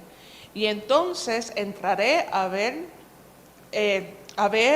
al rey, aunque no sea conforme a la ley. Y si perezco, que perezca. Que perezca. Entonces Mardoqueo fue e hizo conforme a todo lo que le mandó Esther. Pues Esther se convenció ante el argumento de Mardoqueo. Dice, básicamente Mardoqueo le dije: mire, yo estoy seguro que para esto fue que tú llegaste al reino. El Señor te ha puesto allí. Él no menciona al Señor, ¿verdad? Pero dice, este es el propósito que tú hayas llegado allí. Porque no solamente estás en el harén del rey, sino que eres la reina. Y esto sucede de que está esta trama contra nuestro pueblo y tú eres la que puede obrar allí. Había una dificultad, que era que ella no podía ir porque sí, a pedirle audiencia al rey. Amén.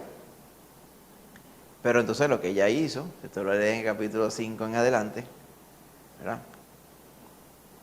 Primero mandó a ayunar, ¿verdad?, a todos los judíos que estaban en Susa 3 días y 3 noches, y ella iba a hacer lo mismo con sus doncellas, o sea, con quien la ayudaban a ella. Y entonces voy a tirarme a ver al rey, aunque él no me haya mandado a llamar. Y si me limpian el pico, que me limpien el pico. Ya está. Había que hacerlo. La realidad es que cuando tú te vienes a pensar, pues no había otra forma. No había otra forma. No había que actuar sobre esto de una manera pronta. Y ese fue el plan que ella esbozó. Amén. Ahora,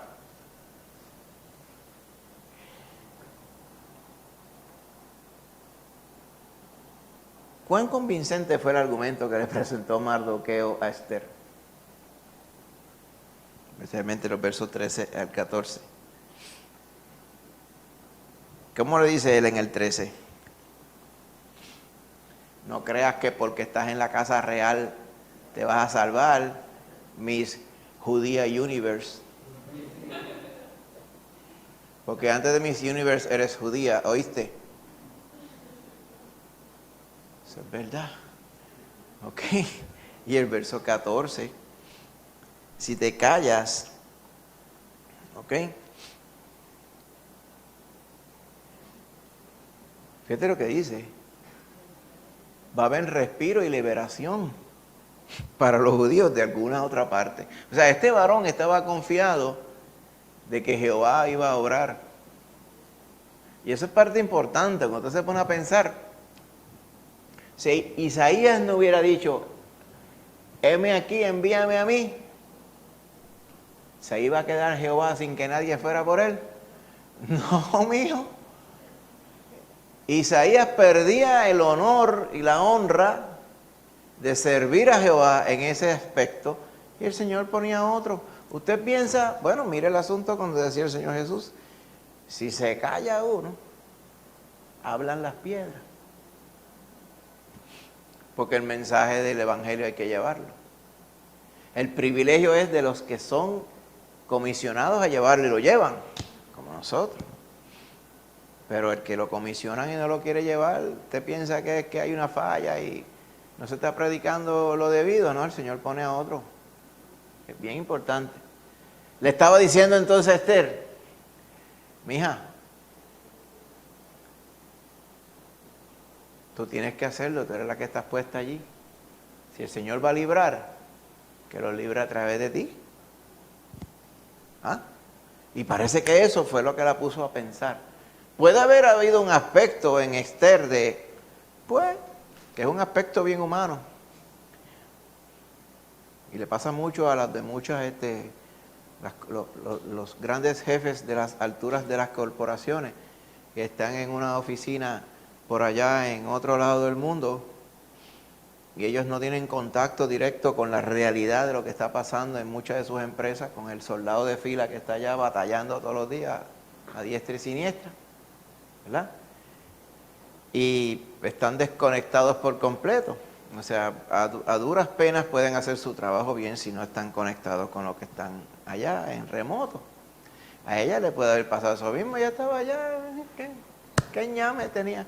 Tenía personas, tenía eunucos que la atendían, tenía doncellas que la bañaban, la vestían, la afeitaban, le pasaban urea en los pies, le recortaban el pelo, le teñían lo que era, le buscaban las alhajas que quería. Mira, te mandó a buscar el rey, ¿qué traje quieres tú que te llevemos? La señora no se bañaba, ella la bañaban y todo se lo hacían todo. ¡Ay, que tengo calor! No había aire acondicionado, pero... ¡Ay, yo me comieron un relleno de pana! Yo sé no existía ya, pero bueno, yo me comieron un relleno de pana. De nada, se lo echaban en la boca ya la señora. Entonces, resulta difícil.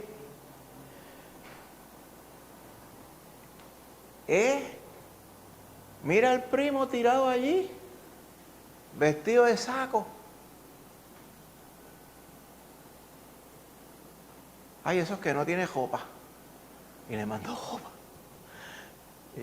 Y yo quiero esta ropa si lo que yo tengo es tristeza. Ella no estaba conectada, ¿ok? Y eso le impedía a ella, pero cuando Mardoqueo le explica y le pone este argumento, entonces que ella empieza a entender qué es lo que pasa. Nosotros nos puede pasar lo mismo, el estar enajenado de la situación de angustia que puede haber en diferentes lugares o diferentes situaciones en las cuales el Señor nos está poniendo a nosotros para poder ser el factor decisivo. Amén. En el nombre de Jesús. El Señor definitivamente usó en aquellos días la oración en la vida de Esther, ¿verdad? Porque el ayuno implica oración, a pesar de que no se menciona. ¿Cómo cambian nuestras vidas entonces cuando oramos? Amén. ¿Y cómo cambian nuestras vidas cuando no oramos? También. Porque el cambio viene siempre. La única cosa constante en la vida es el cambio, dirían algunos, ¿verdad? Más vale que el cambio sea por orar y no por no orar. Amén. En nombre de Jesús. Ahí vamos. Entonces, ¿qué sucede después? Esther se tiró. Inventó un banquete e iba a invitar al rey y a Amán. ¿Ok? Y el rey estaba sentado en su trono en el aposento real. Y la reina Esther estaba en el patio dejándose ver por el rey. para que el rey dijera, mira quién está allí. ¿Ah? Y ella obtuvo gracia ante sus ojos. ¿Ah? Y el rey extendió a Esther el cetro de oro, lo hizo así, como que dice, vente. Y entonces Esther vino y tocó la punta del cetro. Ese era como digo, el procedimiento para dar a entender de que ella aceptaba la gracia que el rey le estaba extendiendo. Mira lo que le dice. ¿Qué tienes, reina Esther? Estaría suerte. Estaba desmayado por verla. ¿Y cuál es? Ese desmayamiento se lo mete Jehová en el corazón, claro está, ¿verdad? ¿Cuál es tu petición? Hasta la mitad del reino se te dará. Y ella le pide, si quieres, rey, que vengan hoy el rey y Amán al banquete que he preparado para el rey. Y el rey dijo, vale, avancen, llamen a Amán. Porque Esther nos está invitando. Y así fue todo ese procedimiento. ¿Okay? Y por ahí sigue la historia. Hay una historia entre medio que va enfureciendo y deshonrando a Amán. Capítulo 6. El rey se desveló, ¿verdad? En aquel tiempo no había serenita ni estas cosas, parece. Y entonces le mandaron a leer algo bien aburrido para que se durmiera. El libro de las crónicas y memorias. En tal día vino fulano y se presentó ante el rey y dijo aquello. En tal día fulano de esta provincia reportó que hacía un calor descomunal y al otro día hizo fresco, llovió y todas esas cosas y por ahí viene. Y a lo mejor estaría él. Y en una de ellas mencionan que Mardoqueo había sacado a flote el complot de el Bigtán y el Teres, que eran dos eunucos del rey. Y él dijo, ¿y le dieron premio a Mardoqueo? No, que no, ¿cómo que no? Y le dice a Amán, Amán, ¿cómo tú honrarías a aquel que el rey quiere honrar? Y Amán dice, ¿y quién será ese que no sea yo? ¿A quién querrá honrar que no sea yo? Y él dijo, pues yo le pondría el traje real con el anillo real y lo cogerían y lo montarían en el caballo del rey y lo pasaría por toda la ciudad diciendo, este es el que es. Oye, eso está bien, hácelo a Mardoqueo.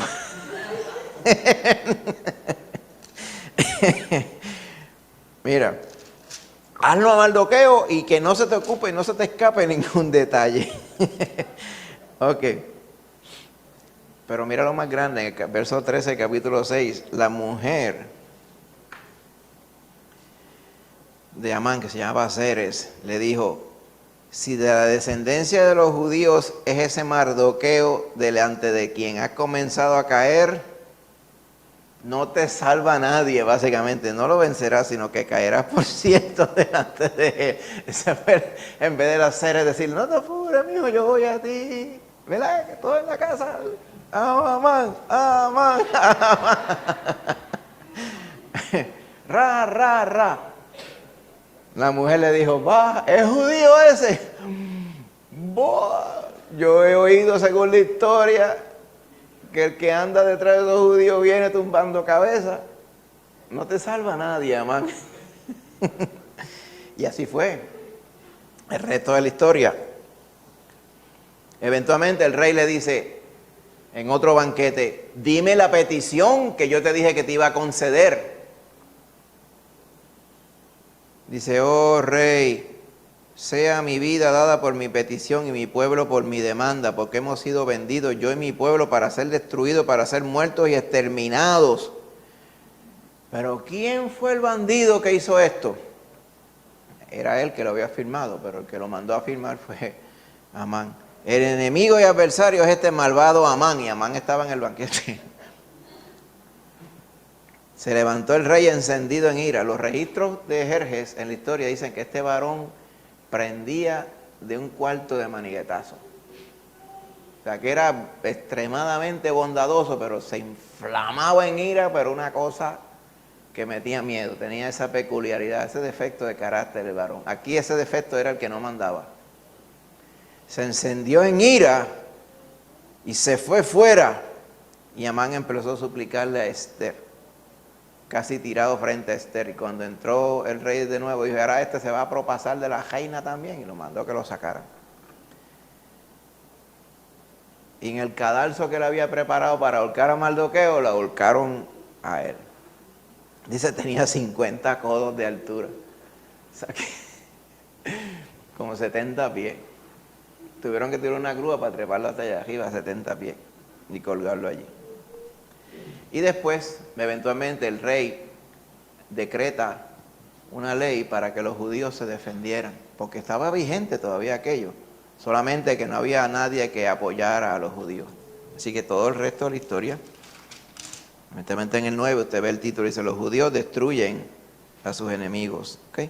Cuando sucedía el ejecutar el mandamiento del rey, ese mismo día los enemigos de los judíos esperaban enseñorearse de ellos. Sucedió lo contrario, porque los judíos se enseñorearon de los que los aborrecían. Y los judíos se reunieron en sus ciudades, en todas las provincias del rey Asuero, para descargar su mano sobre los que habían procurado su mal. Y nadie los pudo resistir, porque el temor de ellos había caído sobre todos los pueblos. El temor de Jehová, básicamente. Se cumplió lo que dijo la esposa de Amán. ¿Ok? Y cuando después, eventualmente también hubo una petición que le concedieron a Esther. Si place al rey, dice el verso 13, capítulo 9, que se haga conforme a la ley de hoy y cuelguen en la horca a los 10 hijos de Amán. No se salvaron ni los hijos de Amán. Colgaron a los 10 hijos de Amán en la horca. ¿Ok? Y según el día que sucedió estas cosas, es que los judíos establecieron la fiesta de Purim. ¿Ok? Esto no es una fiesta mandada por Dios, es una fiesta tradicional de ellos. Es como ¿cómo se llama? El Festival de las Luces que sucede por ahí en diciembre. El Hanukkah. El Hanukkah o el Chanukah. Pues es de los más que se oyen, pero no es un mandato bíblico, es una tradición. El Purim es una tradición también. Es diferente al Pentecostés, al Día de la Expiación, a la Pascua, a los panes sin levadura, todos ellos son mandatos bíblicos como tal. ¿Ok? Así que Dios actuó de manera providencial para liberar a su pueblo de acuerdo a su plan redentor. Dios tenía un plan con ellos. Usted lo ve implícito tras bastidores aún en lo que esta señora Ceres le dice a su marido. ¿Ok? Y nosotros como creyentes tenemos la responsabilidad de actuar como que tenemos la verdad. Amén. Y Dios tiene un propósito con nosotros para hacerle fieles y sus servidores donde quiera que estemos. ¿Ok? Claro, ser obediente al Señor puede implicar riesgos, desde reputaciones, famas, hasta cosas más graves que ella, ¿verdad? Nosotros tenemos que entender que la pérdida no es servir al Señor, la pérdida es no servirle. Amén. Eso fue lo que le dijo Mardoqueo a Esther. Mira, y no lo vas a hacer, otro lo va a hacer, u otra lo va a hacer. ¿Ok? Así que es importante que nosotros, ¿verdad? Esta parte importantísima del estudio, nosotros la internalicemos. ¿Ok? Cuando estábamos hablando hace un rato de nosotros andar en la voluntad de Dios, sirviéndole, ¿verdad? Y siéndole fieles, siendo santos, está implícito en este último statement que tenemos aquí. Podemos actuar con la providencia de Dios, pero dejarle a Él los resultados. Nosotros no podemos cambiar las cosas que Él tiene en su plan, pero podemos ser los instrumentos de ese plan, es lo que quiere decir, en el nombre de Jesús. ¿Ok? Y esto es para que nosotros pensemos, ¿ok? Son cositas que nosotros, ¿verdad? Algunos de los riesgos cuando dudas de actuar sobre algo que Dios te está pidiendo que hagas. Y aquí pueden ser eventos de vida. ¿Okay? Porque aún en el creyente, los eventos de vida, ¿qué son eventos de vida? Casarse, tener hijos, mudarse, y diferentes cosas, ¿verdad? Que tienen cierta trascendencia en la vida. A veces uno piensa que son cosas muy de uno, pero el Señor está ahí. ¿Somos de Cristo? Si somos de Cristo, pero el Señor está ahí. Y hay unas implicaciones y unos propósitos que Dios tiene con esas cosas también. Y en manera de consejo, ¿se acuerda? Esther tomando consejo de Mardoqueo el primo, ¿verdad? ¿Cuál es nuestro? Diríamos si fuéramos alegóricos aquí. ¿Y quién es tu Mardoqueo? O Mardoquea. ¿Ah? Porque es importante y recomendable que tú tengas un Mardoqueo o una Mardoquea. Y ciertamente podemos decir, el Señor nos ha dado muchos de esos. Amén. Pues utilícelos. Para eso el Señor los ha puesto. Amén. Y que Dios nos ampare, ¿verdad?, de situaciones como esta que está en el último statement. De nosotros querer controlar el resultado en lugar de darle el resultado al Señor. Hay un himno que dice así: sembraré, sembraré, dejaré el resultado al Señor. Ciertamente es lo que aquí hay. Esther dijo, esto es lo que hay que hacer, lo hizo, y el resultado se encargaba literalmente el Señor, y así fue. Amén. Rey. Pregunta tú, hermanito, con Esther, con Mardoqueo, con Amán, con Ceres, con Victán, el otro. Ajá.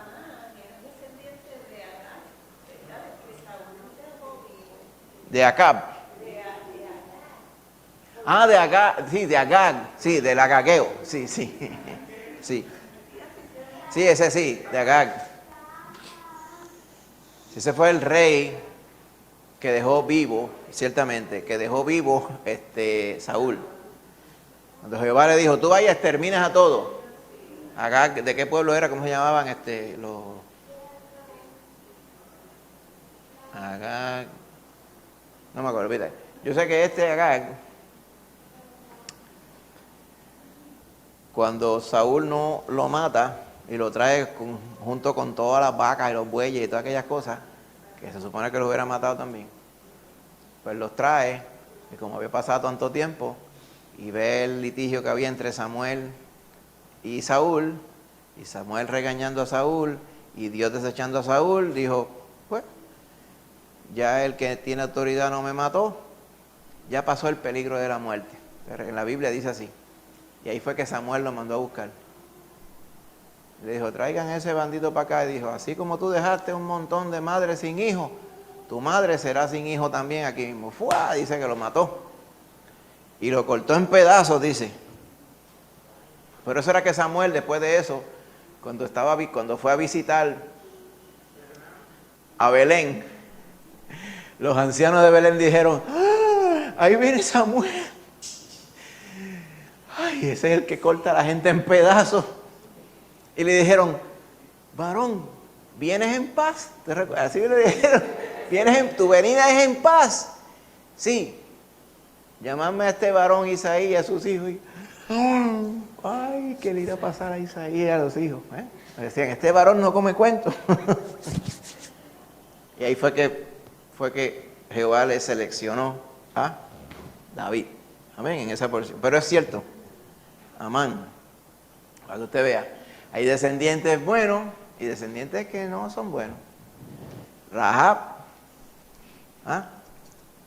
parió a Booz. Si se hubiera quedado en Jericó, no era Booz, ni Salmón iba a ser esposo de ella. Pero cuando uno se pone, cambia de carril y se pone en las manos del Señor, las cosas cambian todas. ¿Amén? Todas, es muy cierto. ¿Alguna otra pregunta? La semana que viene, Josué nos va a llevar por el primer estudio de los reyes. ¿Ok? Y vamos a estar en 1 Samuel. Abarca mucho material. Yo solamente les puse aquí los capítulos más específicos. ¿Ok? Como tal. El primer rey de Israel. Repase y estudie bien porque hay mucho contexto aquí también. Ahora salimos de una época, ¿ok?, donde nosotros estuvimos hablando de los libertadores, el tiempo de estos libertadores hasta Esther, Moisés, Esther, incluye el tiempo de los reyes. Que no piense que es que, después de los libertadores en el tiempo vienen los reyes. No. Ya para el tiempo de Esther, ¿ok?, se habían acabado los reyes. Ahora nosotros damos rewind y vamos hasta el primer rey, porque vamos a hablar de los reyes en específico como tal. Así que Olvídese de que estaba el reino, esa cosa. No, no. Vamos al final del libro de los jueces. Volvemos, damos rewind, allí estaba Sansón, Débora en ese tiempo. Al final de ese tiempo, Israel dice, nosotros no queremos seguir como estamos. Queremos un rey como los vecinos tienen rey. ¿Ves? Y ahí viene todo ese argumento que ellos hacen ante Samuel, que en ese tiempo era juez. Por eso que Samuel fue el último juez, porque después de ello Dios le encargó a él a seleccionar, ¿verdad?, a ungir a un rey. Pues al que ungieron fue a Saúl. De la cabeza para arriba no había nadie que superara a Saúl, tanto en altura como en bonitura también, como en corpulento y todas estas cosas. O sea, era un varón imponente a la vista, pero él vendría a ser el perfecto ejemplo de lo que el hombre ve no incluye el corazón de la persona. Y es el contraste completo entre, en muchas cosas, entre lo que sería David, según el corazón de Dios, versus él, que el corazón de él era como hacer lo que Saúl le daba la gana. Y lo vemos ahí, ¿ok? Entonces, así que vaya empapándose, les recomiendo, como estos asuntos históricos pues tienen mucho detalle, y no es el detalle lo que importa, sino el colectivo, para que usted empiece y repase Samuel 13 en adelante, ¿ok? En el nombre de Jesús. Ahí vamos. Muy bien. Pues hermanos, si no hay más preguntas o dudas, pues vamos a despedir en oración. Y hablando de oración, el próximo jueves estamos aquí de vuelta en oración. Amén. Y el viernes, pues vamos a estar en el foro de preguntas y respuestas, que siempre lo hacemos por Zoom, ese es remoto, ¿ok? Y recuerde de monitorear la situación con el agua, ¿ok? Mientras, ¿verdad?, nos mantenemos sabios, el jueves vamos a estar aquí. Vamos a ver que no se tarde los 14 días que están diciendo que se va a tardar, 14 días adicionales. Vamos a ver, vamos a confiar de que los 14 incluyen los 7 que han pasado ya. No sé, olvídese. Pero vamos a confiar en el Señor, ¿verdad?, que todo va a estar bien. Oramos entonces, hermanito, en nombre de Jesús. Señor y Padre Santo, estamos ahora delante de ti, dándote gracias por todas tus bendiciones, pidiéndote, Señor, que seas ahora tú, Señor, nuestra bendición, además de la bendición que nos has dado al ir a través de tu palabra, y nos lleves con bien a nuestras casas, tranquilos, y que podamos descansar para el día de mañana, y que el día de mañana, Señor, podamos hacer las cositas que teníamos pautado, según tu voluntad, y que te honremos en todas las cosas, Señor. Llévanos con bien, y que podamos dormir bien. Y bendice, Señor, a los hermanitos que han estado aquí y los que han estado remotos también. En el nombre de Jesús lo pedimos todo. Amén.